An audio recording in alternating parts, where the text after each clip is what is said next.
السلام علیکم۔ Remix T V میں آپ سب کو خوش آمدید۔ غلطی ڈرامہ کے بعد آخرکار ان کو میرا دل میرا دشمن لگانے کا ٹائم ہی لے گیا، خیر اتنے ہفتوں کے انتظار کے بعد۔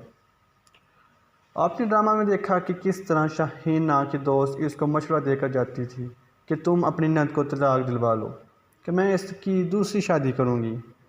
وہاں سے جتنے چاہے مرضی پیسے کما لینا، اور یہی سوچ کر شاہینہ ظفر سے لڑتی ہے،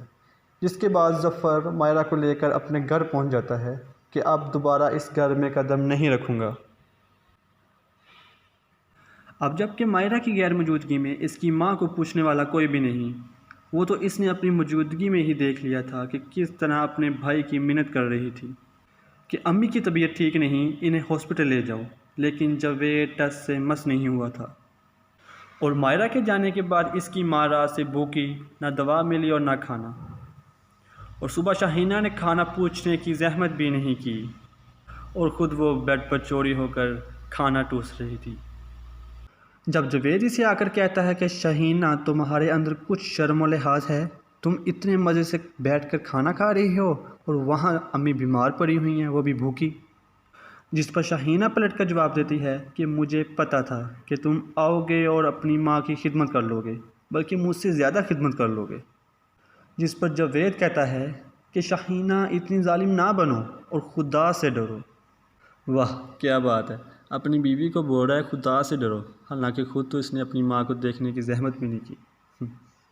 خیر دوسری طرف آپ دیکھیں گے کہ ظفر کے بڑے بھائی کی اصلیت بہت جلد کھل جائے گی کہ اس نے کس طرح ظفر کی مرحوم بیوی کے زیور بیچ کر 20 لاکھ روپے ہڑپ کیے،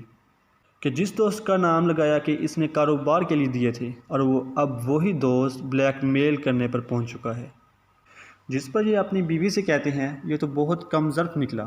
مجھے دھمکی دے رہا ہے اور بلیک میل کر رہا ہے کہ اگر اسے 5 لاکھ نہ دیے تو یہ ظفر کو بتا دے گا۔ بار بار اس شخص سے فون سے تنگ آ کر وہ آفس میں بیٹھے اسے کہتے ہیں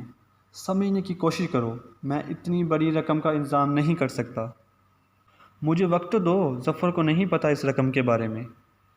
حالانکہ پیچھے کھڑا ظفر اس کی باتیں سن رہا تھا۔ خیر ڈرامے کا موڑ کسی طرف نظر نہیں آ رہا اس کا اینڈ، کیونکہ نہ ہی مائرہ اور ظفر کے درمیان کچھ ٹھیک ہوا ہے اور نہ ہی عائشہ اور شاہ میر کے درمیان، اور دوسری طرف ایمن کی بھی واپسی بھی باقی ہے۔